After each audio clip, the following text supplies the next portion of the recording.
Hola a todos. Hoy es miércoles, 27 de mayo de 2026, y está con nosotros nuestro querido amigo, nuestro hermano, Laith Maruf, desde Beirut. Bienvenido. Encantado de estar contigo. Gap Tangi.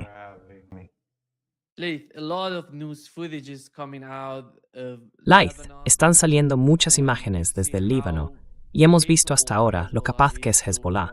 Están atacando a soldados israelíes, al sistema de defensa aérea, a los tanques, a todo, incluso a los sistemas de comunicación. ¿Cuál es la situación ahora mismo? Porque tiene que ser algo realmente desesperado, ya que ayer el israelí Smotrich salió diciendo que por cada dron van a derribar 10 edificios en Beirut. ¿Qué está pasando?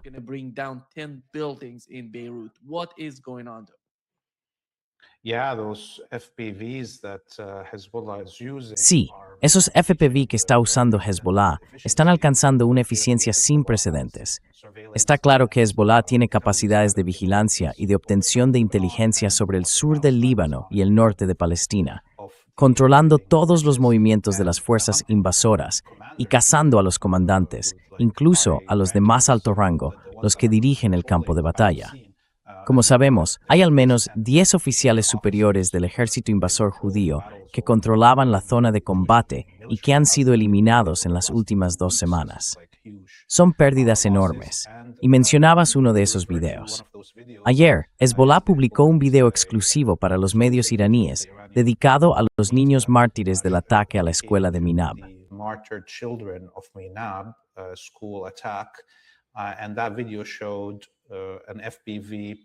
Y en ese video se ve un dron FPV en la zona de Bin Jbeil, siguiendo a un jeep lleno de soldados, volando a ras de calle.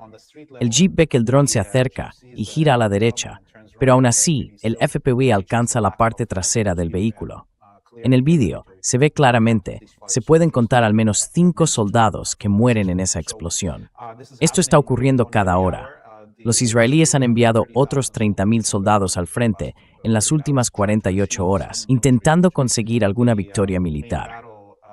El eje principal de combate en el que se están concentrando es el intento de llegar al fuerte cruzado de Beaufort, o como se llama en árabe, el castillo de Al-Shaqif. Es un punto elevado desde el que se domina tanto el río Litani como todo el valle que rodea la ciudad de Bin Jbeil.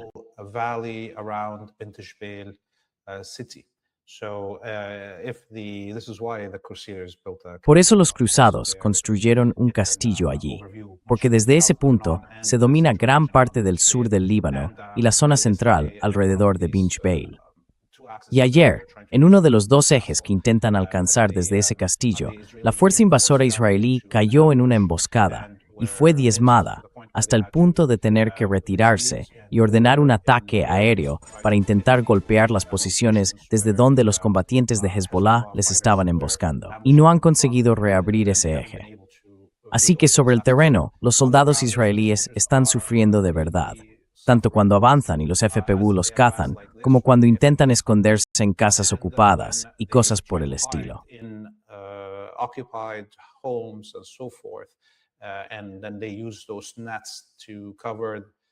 Y luego usan esas redes para cubrirse, para protegerse de los FPV, lo que en realidad los hace aún más visibles donde se están concentrando, y por eso acaban siendo alcanzados por drones suicidas, artillería o misiles.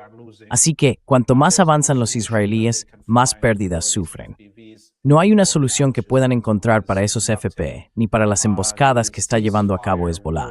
Esta guerra con alto el fuego no puede mantenerse así. El tipo de tregua temporal que tienen Irán y Estados Unidos está tambaleándose al borde del colapso por las acciones de los israelíes dentro del Líbano.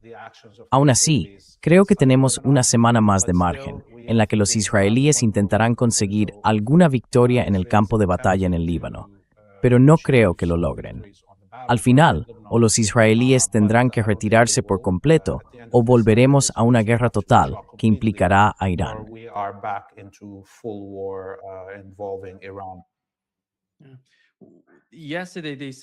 Ayer dijeron que van a cruzar la línea amarilla que ellos mismos definieron, y parece que están enviando más tropas sobre el terreno a la parte sur del Líbano.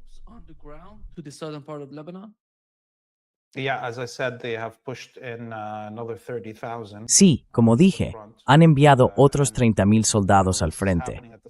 Y esto está ocurriendo al mismo tiempo que el ejército israelí reconoce que hay 70,000 evasores del servicio militar, soldados que huyeron y que no están en el país.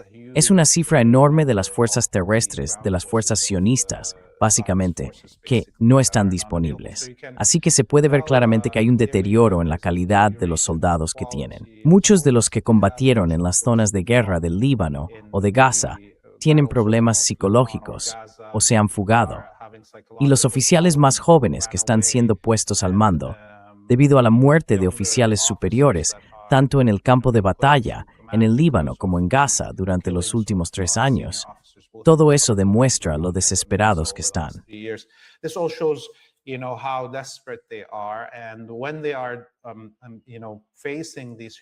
cuando se enfrentan a esas enormes pérdidas en el campo de batalla, recurren a acciones abiertamente genocidas dirigidas contra civiles y contra infraestructuras civiles. Ayer murieron alrededor de 32 civiles en ataques contra casas y viviendas muy lejos del frente, tanto en el Valle de la Bekaa como en las zonas centrales del sur del Líbano.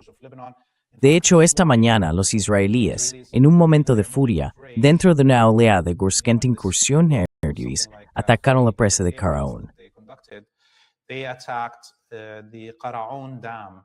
This is a dam that holds together the Qaraun Lake. Esta es una presa que mantiene unida la reserva de agua del lago Karaun y el río Litani por un lado, y el río Karaun por el otro, o el río Asi, que atraviesa todo el valle de la Bekaa hasta Siria y Homs, y los 3 misiles que lanzaron impactaron en ambos lados de la presa. Así que es una amenaza de destruir la presa de Karaun y luego inundar todas las aldeas que hay a lo largo del recorrido del agua, desde allí hasta Siria y hasta el sur del Líbano. Es una amenaza genocida. Eso es lo que están haciendo. Y es muy probable que hagan algo así. No hay ningún límite al comportamiento animal de los sionistas hasta ahora.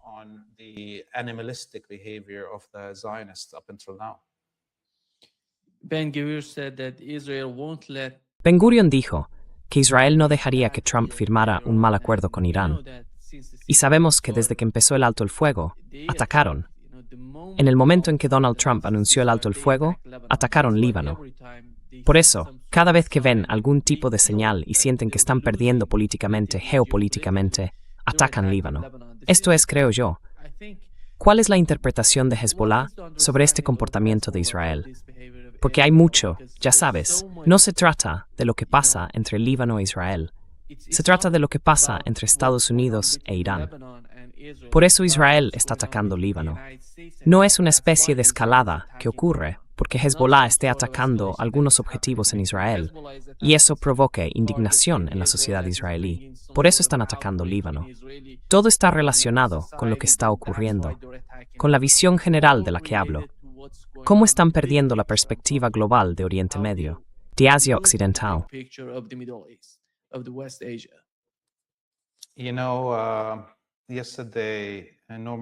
Sabes, ayer Norman Finkelstein publicó algo, y creo que encaja con las contradicciones de lo que él mismo dijo sobre cómo la gente no está entendiendo la situación con una visión más amplia. Existe el objetivo estratégico de los sionistas, que es tener una colonia de supremacía judía en la tierra de Palestina, que además se expanda hasta convertirse en un imperio que someta a toda Asia Occidental y el norte de África bajo su dominio. Y ese objetivo estratégico entra en contradicción con el objetivo estratégico de Estados Unidos para Asia Occidental, que es controlar el petróleo y el gas, su flujo, y también las rutas comerciales.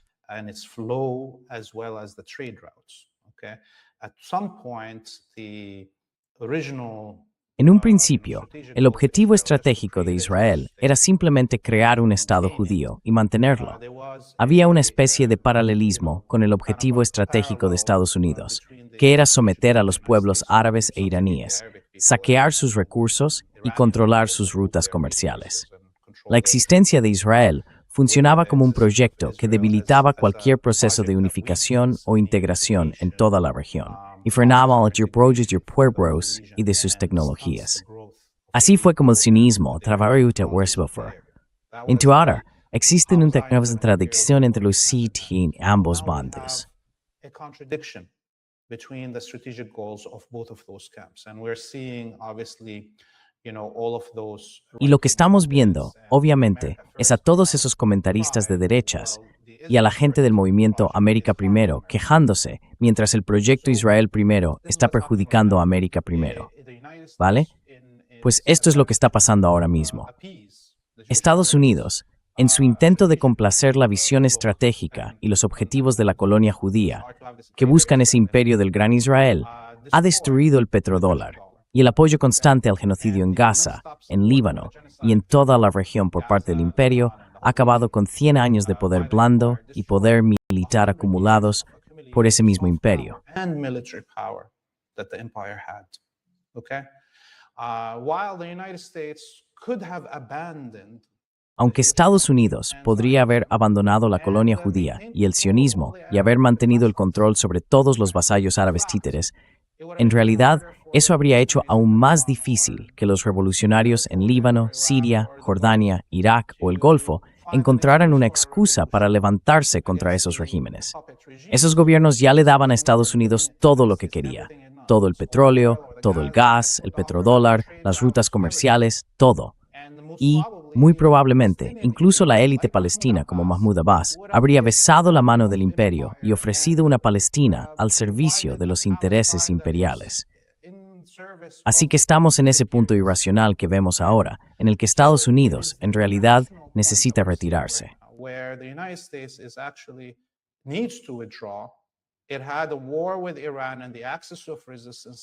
Tuvo una guerra con Irán y con el eje de la resistencia, que la debilitó más allá de lo que nadie podría haber imaginado.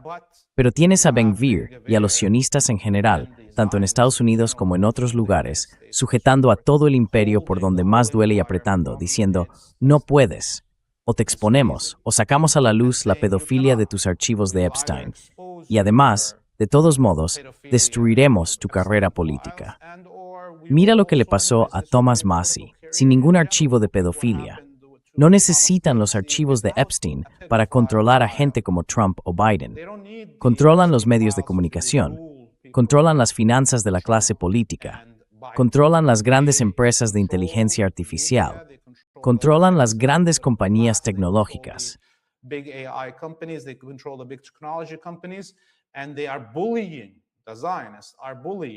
Y están intimidando. Los sionistas están intimidando a la élite estadounidense. Y por eso es muy probable que Estados Unidos haga algo muy estúpido. Trump hará algo muy estúpido, permitiendo que los sionistas cometan una masacre en el Líbano, lo que provocará que Irán acuda en ayuda del Líbano, y eso a su vez hará que Estados Unidos acuda en ayuda de Israel. Y así volvemos al punto de partida de esta confrontación. O bien provocarán directamente un ataque contra Irán, porque no pueden ganar nada en el Líbano, y van a intentar arrastrar a todo el mundo de nuevo a la guerra. Así que eso es donde estamos, y la élite estadounidense es incapaz de tomar decisiones soberanas que prioricen ni siquiera sus propios objetivos racistas e imperialistas. ¿De acuerdo?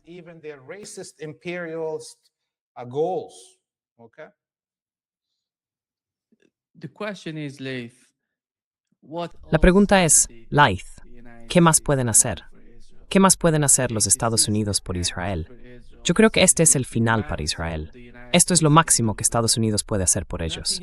No hay nada más que puedan hacer por Israel, porque entraron con el apoyo de los países del Consejo de Cooperación del Golfo, con el apoyo de todos en Asia Occidental. Atacaron a Irán, atacaron al Líbano, atacaron al eje de la resistencia. Pensaron que con la caída de Bashar al-Assad, con el fin de Bashar al-Assad, con los asesinatos en Irán y en el Líbano, contra Hezbollah y contra Irán, el eje de la resistencia desaparecería.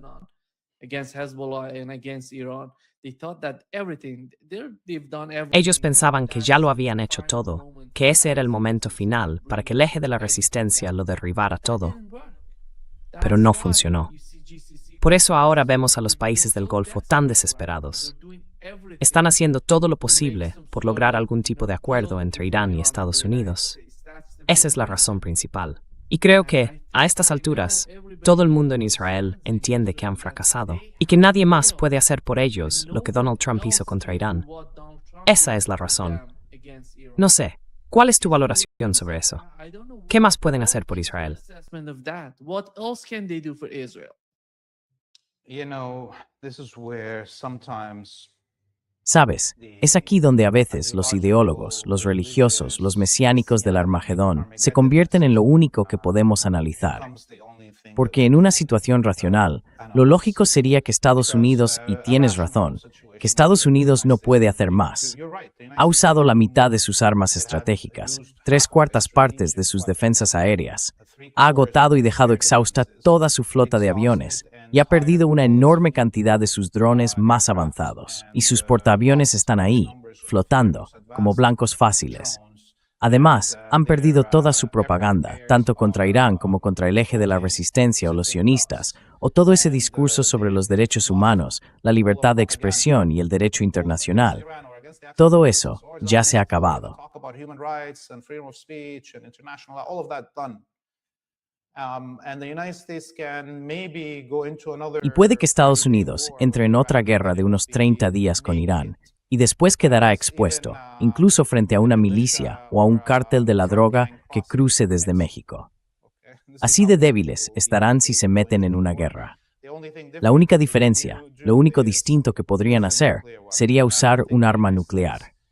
Pero no creo que Estados Unidos, ni su pueblo, ni el resto de la clase política internacional permitan que Estados Unidos use armas nucleares. Estuvimos casi en ese punto al final de aquella guerra de algo más de 40 días, y el mundo entero lo rechazó, y Estados Unidos dio marcha atrás. Así que lo que nos queda es esto. Si los sionistas siguen por ese camino, son armagedonistas y tienen armas nucleares.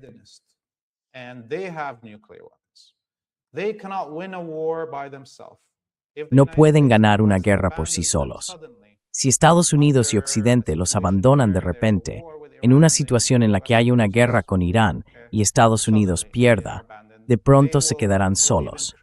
Y entonces se volverán aún más incontrolables, porque cualquier influencia que Estados Unidos o los países occidentales pudieran tener sobre ellos, al controlar el suministro de armas y ser quienes realmente libran las guerras en nombre de Israel, dejará de existir. Así que eso es lo único que sería peor en el futuro que se vislumbra, el final del sionismo y de la colonia judía. No hay manera de que eso no ocurra. Va a ocurrir.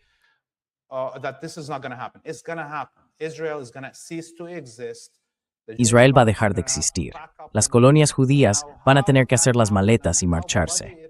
Ahora bien, ¿cómo suceda eso? ¿Cuánta sangre se derrame? Y si los israelíes llegarán a usar un arma nuclear, eso es lo único que no podemos prever. Sabemos cuál será el final, pero no sabemos cómo se va a desarrollar. Y lógicamente, lo que todos deberíamos estar haciendo, mientras vemos cómo el poder imperial se derrumba ante nuestros ojos, es intentar influir con urgencia en las élites dentro del orden imperial y en Occidente en general, para que retiren las armas nucleares de Israel, igual que se hizo antes del colapso del apartheid en Sudáfrica.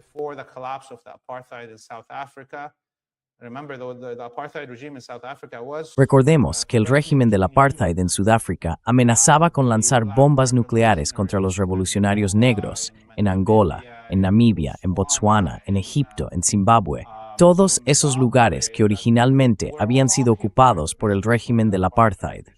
La gente se olvida de eso. Piensan que se trataba solo de Sudáfrica, pero toda la región del África Austral estaba viviendo un genocidio a manos de los colonos sudafricanos, colonos blancos. Así que estaban amenazando con usar armas nucleares contra la resistencia en Sudáfrica. Y las potencias imperiales de Occidente intervinieron, se hicieron con las armas nucleares sudafricanas y las retiraron. Esa es la siguiente fase de nuestra lucha, en la que tenemos que trabajar ahora, que Estados Unidos se está derrumbando en términos de su poder imperial en nuestra región. Leith, what is the situation in the West Bank and how do you see ¿Cuál es la situación en Cisjordania? ¿Y cómo ve usted a la OLP y a Mahmoud Abbas? Mucha gente diría que Mahmoud Abbas preferiría vivir como esas personas que están en Israel, en la Palestina ocupada, en el Israel de hoy. Viven allí, y lo dicen abiertamente. No parece que les importe mucho Cisjordania, y por eso muchos se preguntan, ¿quién va a ser responsable en Cisjordania? ¿Va a quedar bajo el control de Hamas? ¿Cuál sería el futuro de Cisjordania? ¿Cómo lo entiende usted?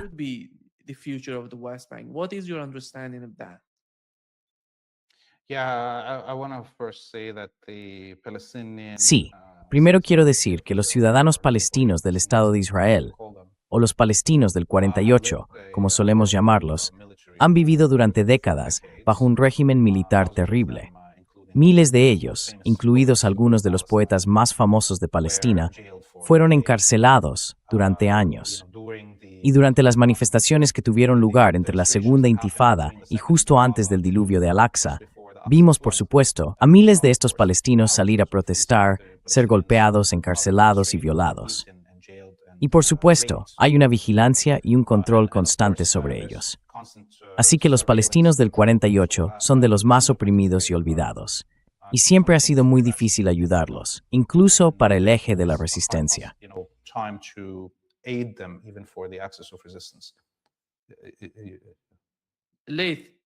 Laith, hay 2,1 millones de personas, ¿no? En Israel. Algo así, 2 millones, más de 2 millones. Sí, algo menos de 2 millones, o alrededor de 2 millones, sí. Pero están guetizados. No viven en zonas... No se les permite vivir en zonas donde haya mayoría judía. Hay ciudades y pueblos con constituciones que no permiten que los palestinos vivan en ellos. Y están guetizados y separados unos de otros a propósito. No se les permite volver a las aldeas de donde proceden. ¿Entiendes? Han sido limpiados étnicamente dentro de los territorios del 48. No quiero decir que no pudieran estar más indignados, pero están detrás de las líneas enemigas. Y no creo que les fuera mejor que a la gente que se rebela dentro de Cisjordania o Gaza si siguieran ese camino de lucha armada. Y hubo varias operaciones en los últimos tiempos, justo antes del diluvio de Al-Aqsa, llevadas a cabo por personas de los territorios del 48 palestinos.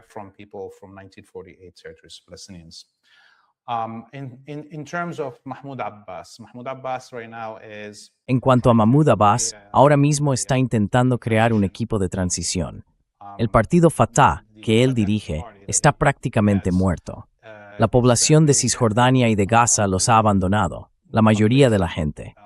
Lo que queda es una especie de feudo, o más bien una estructura de clan, donde quienes trabajan para el partido y sus familias son los únicos que lo apoyan.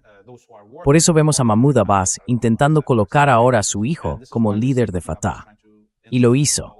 Fatah celebró su asamblea, la primera en décadas, y tuvo lugar en Cisjordania, donde los palestinos de Gaza, de Jerusalén, de los campos de refugiados en el extranjero o de la diáspora no tuvieron voz alguna.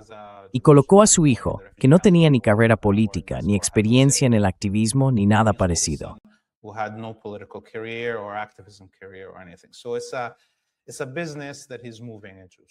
Así que es un negocio en el que él está entrando. ¿Y cuánta influencia tiene ahora mismo Fatah en Cisjordania? Ninguna. Y la autoridad palestina en su conjunto, que Fatah está usurpando y dominando, es ineficaz. No tiene poder fuera del complejo gubernamental en Ramallah.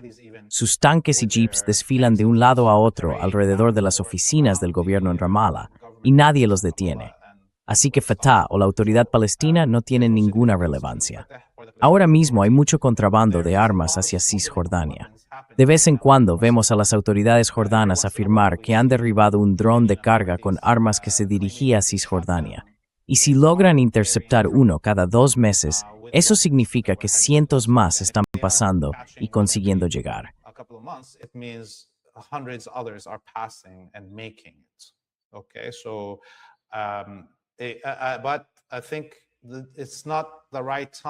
Pero creo que, en la mente del eje de la resistencia, no es el momento adecuado para provocar algo en Cisjordania que se convierta en una confrontación militar.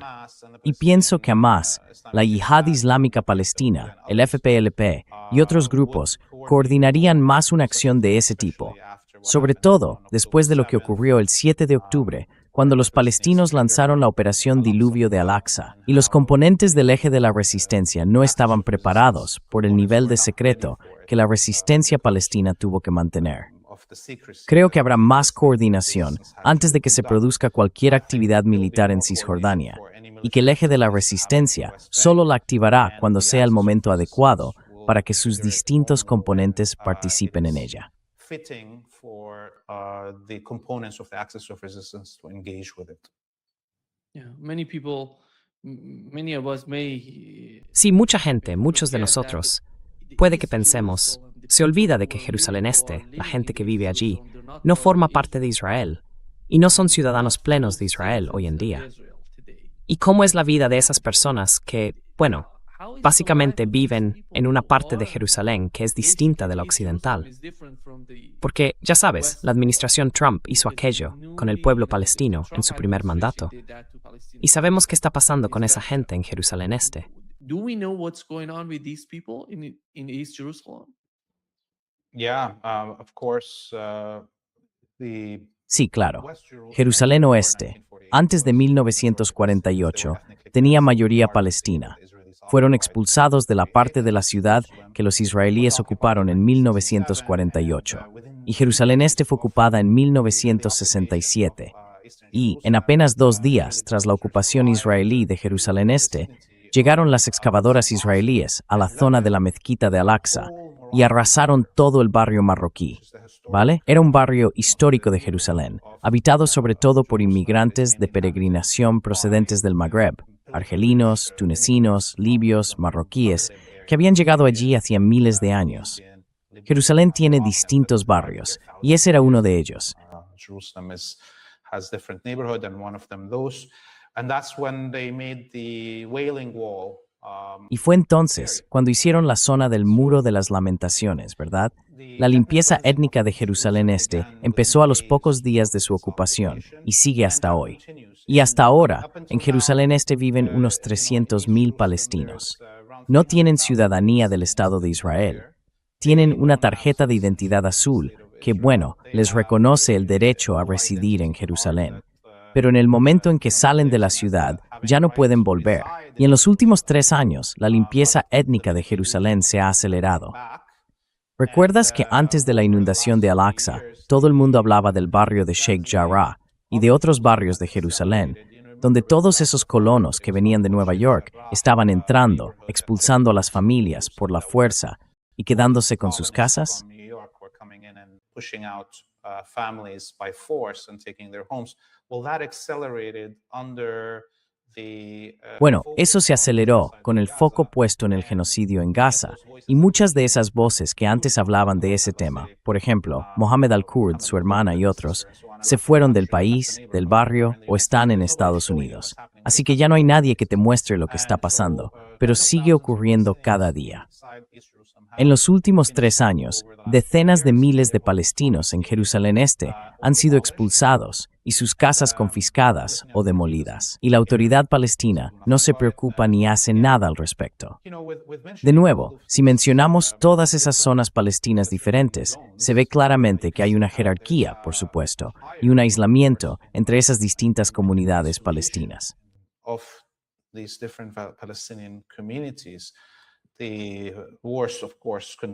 Las peores condiciones, por supuesto, son las de los palestinos en Gaza.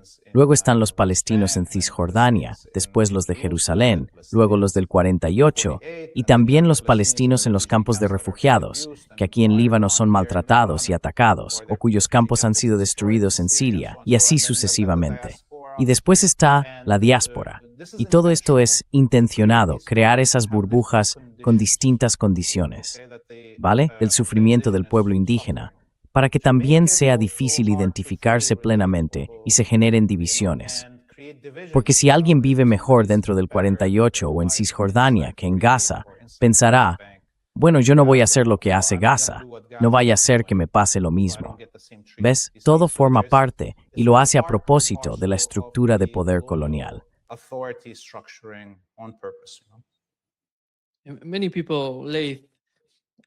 Mucha gente, Laith, diría que se pregunta por qué personas como tú, y la gente del eje de la resistencia no aceptan o no reconocen al gobierno israelí o a Israel como país.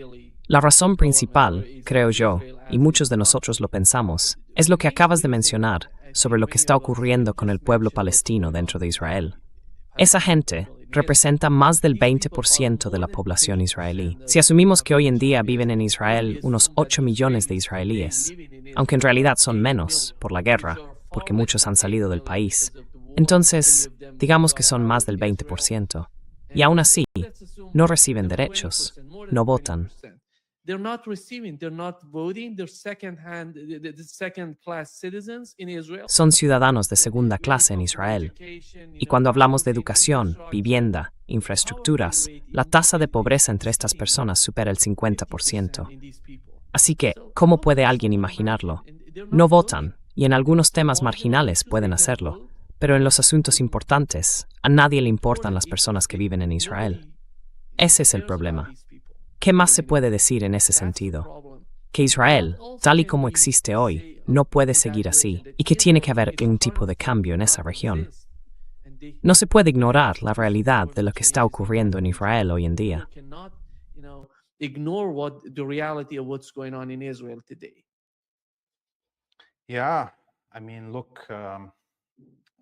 Sí, a ver, esta pregunta trampa de ¿condenas a Hamás o reconoces el derecho de Israel a existir? Sinceramente, ¿en qué se basa alguien para apoyar el derecho de Israel a existir como un Estado judío en la tierra de Palestina? Quienes dicen que lo apoyan suelen basarse en una de 4 razones. No te darán otra excusa.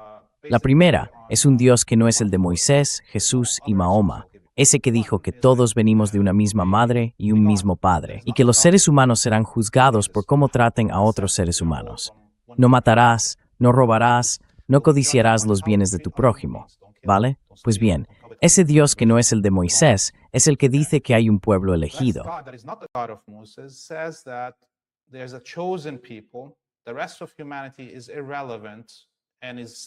El resto de la humanidad no importa, son esclavos para ellos. Y esos llamados pueblos elegidos pueden matar, pueden robar, pueden codiciar las pertenencias de su prójimo, como les dé la gana. Así que esto es supremacismo religioso y fanatismo, algo que nadie que no sea un supremacista judío aceptaría. La segunda excusa que suelen dar es esa idea de la pureza de sangre, o del quantum de sangre, según la cual los inmigrantes o conversos judíos en Europa tendrían una línea de sangre ininterrumpida durante 4.000 años hasta Palestina, y que esa sangre sería más pura que la de los palestinos indígenas actuales, que han vivido en esa tierra sin moverse de ella durante esos mismos 4.000 años. Por supuesto, eso es lo que se llama ciencia racial, es pseudociencia, pura pseudociencia.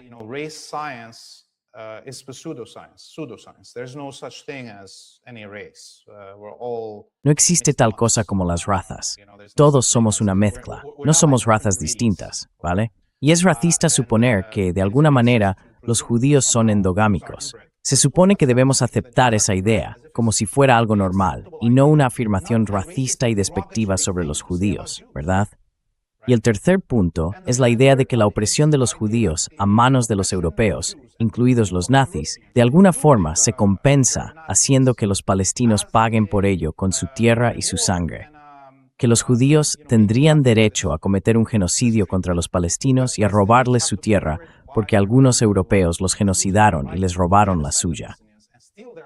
Por supuesto, eso no tiene ninguna lógica.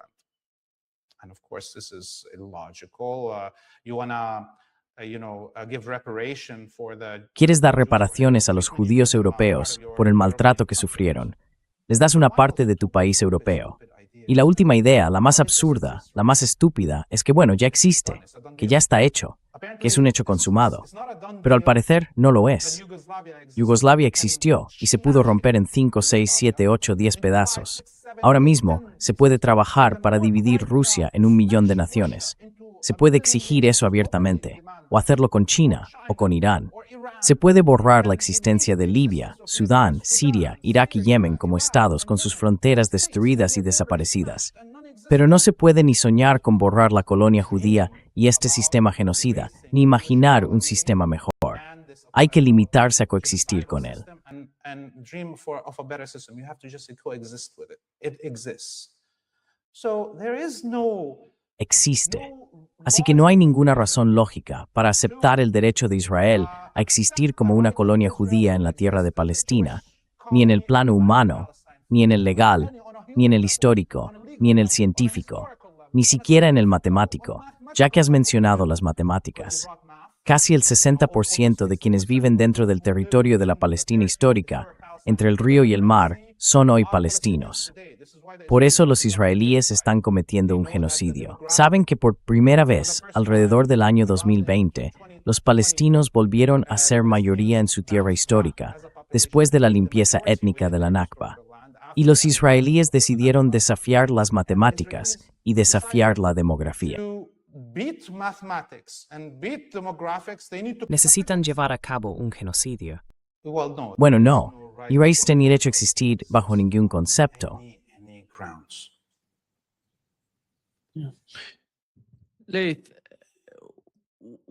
Laith, ¿cuál es tu opinión sobre las capacidades de Hezbollah? ¿Crees que...? Ayer hablé con el profesor Marandi y le dije que el Líbano necesita un sistema de defensa aérea. Y si pudieran conseguir ese tipo de armas que son tan importantes, porque la autodefensa no tiene que ver con atacar a nadie. ¿Hay algún tipo de comunicación entre Hezbollah y el gobierno del Líbano? Si tienes amigos allí, diles que te consigan un sistema de defensa aérea, o que alguien más nos lo dé, para poder defendernos de Israel, porque son los israelíes los que nos están atacando. Nosotros no los estamos atacando a ellos. Son ellos los que atacan, los que quieren. Están trazando una línea amarilla en la parte sur del Líbano. Quieren anexionarse el sur del país.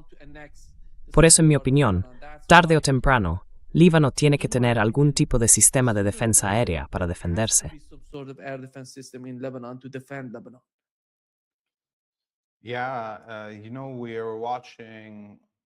Sí, bueno, en los últimos días hemos estado viendo, también durante la guerra con Irán, esos sistemas de defensa aérea iraníes que derribaron los F-35, los MQ-9 y otros. Y descubrimos claro que la razón por la que los sistemas de defensa aérea iraníes pudieron detectar los F-35 o los MQ-9 y lograr que el misil impactara en el F-35 sin que éste lanzara bengalas de distracción ni se diera cuenta de que el misil iba a alcanzarlo, fue porque el ejército iraní utilizó, en lugar de radares, visión térmica. La búsqueda y la guía de ese misil se hicieron a través de ese sistema, no mediante radares.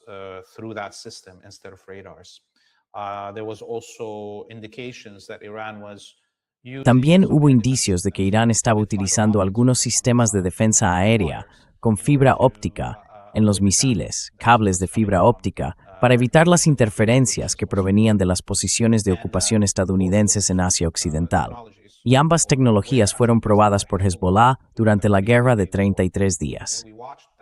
Vimos exactamente eso. Misiles de defensa aérea no óptica que derribaron every Neherdim Kamnovesivan durante esa guerra. Ahora sistemas de visión por calor o GROIS.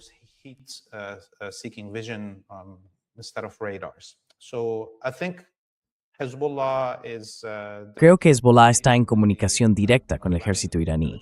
De hecho, las pruebas de capacidades y de nuevos sistemas innovadores están ocurriendo aquí, en el Líbano. Ingenieros y estrategas libaneses y otros profesionales forman parte esencial de todo lo que estamos viendo en la región. Así que creo que, bueno, esto no significa, por supuesto, que Irán no sea responsable de las tecnologías impresionantes que posee. Lo que quiero mostrar es cómo cada componente del eje de resistencia está desarrollando innovaciones que se comparten entre las distintas zonas de combate.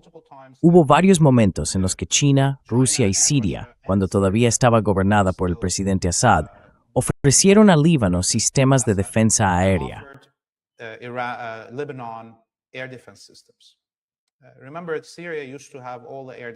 Recuerda que Siria tenía todos sus sistemas de defensa aérea dentro del Líbano, hasta que el Mossad israelí, la CIA y la inteligencia saudí asesinaron al presidente Hariri, al primer ministro Hariri, Rafik Hariri, en 2005, para provocar una revolución de color y expulsar las defensas aéreas sirias del Líbano, con el fin de atacar al Líbano en 2006, ¿vale?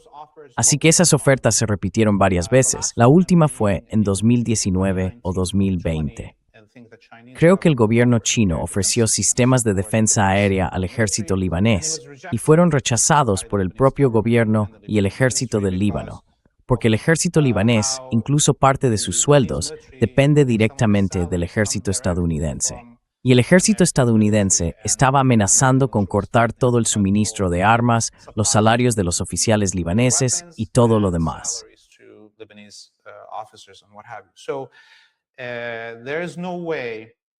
Así que no hay ninguna posibilidad de que el gobierno libanés acepte siquiera una donación de sistemas de defensa aérea de nadie. Y la Alianza Imperial Occidental nunca le dará al ejército libanés sistemas de defensa aérea. Hezbollah está utilizando sistemas de defensa aérea, pero no puede instalar radares ni grandes equipos con misiles enormes capaces de derribar F-35. El movimiento de ese tipo de material sería detectado y atacado de inmediato, sobre todo los radares. Por eso, Hezbollah tiene que innovar y usar sistemas más pequeños, que puedan escapar a cualquier vigilancia o detección, mientras se preparan para defenderse de ataques aéreos.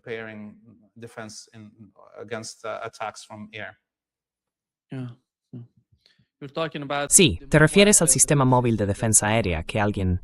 Sí, entiendo. Vi algunas imágenes de eso. Están usando esos sistemas, ya sabes, para derribar drones, básicamente drones. Los están usando también contra los cazas, pero es casi imposible alcanzar un caza. Eso es muy difícil.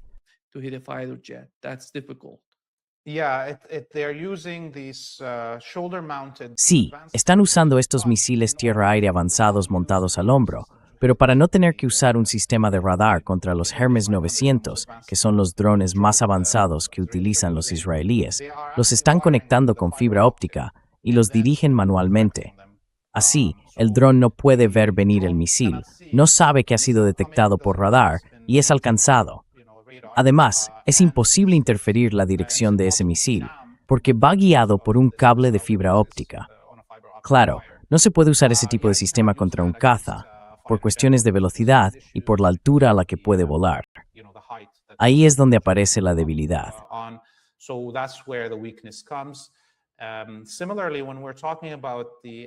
De forma parecida, cuando hablamos de las capacidades antibuque que tenía Hezbollah, y creo que todavía las tiene, aunque no las haya activado, solía contar con esos misiles guiados que se lanzan contra barcos, pero que necesitan un sistema de radar.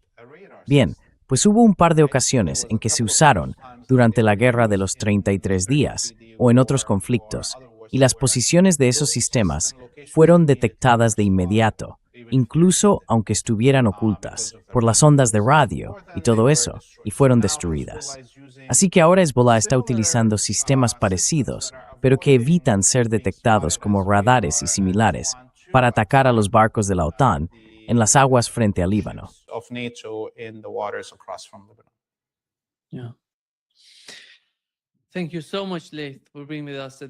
Muchas gracias, Laith, por estar hoy con nosotros. Por favor, entrad en freepalestine.video. Justo debajo del nombre de Laith podéis ver freepalestine.video. Id allí y apoyad a Laith, porque está informando desde el sur del Líbano sobre lo que está ocurriendo ahora mismo. Sabemos que todo está pasando entre el Líbano e Israel. El principal frente de batalla en este momento, entre el eje de la resistencia e Israel, está en el Líbano. Y Laith está informando sobre ello. Un placer, como siempre, Laith. Muchas gracias, Nima. Nos vemos la semana que viene, Avivi. Nos vemos.